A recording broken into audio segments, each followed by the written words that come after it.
وہ آگے سے گھبرا گیا کہ ان کی زبان سے کوئی بات غلط نکلی نہیں. کہیں گے کیا قریش اس دن ذلیل ہو جائیں گے؟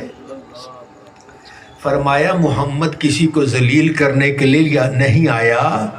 اس دن قریش کی ذلت کا دن نہیں بلکہ قریش کی عزت کا دن ہوگا. فتح مکہ پر سرکار دو عالم صلی اللہ علیہ وسلم نے جب بت گرائے، اب اندر نماز پڑھنی تھی، بلاؤ عثمان بن طلحہ کو. آ گیا وہ چابی والا، تر تر کانپ رہا ہے. اب میرے ساتھ کیا بنے گا؟ مجھے سولی پہ لٹکا دیں گے، میرا سر قلم کر دیں گے، مجھے درے ماریں گے. یہ اس کے ذہن میں خیالات آ رہے تھے. پھر عثمان چابی لاؤ.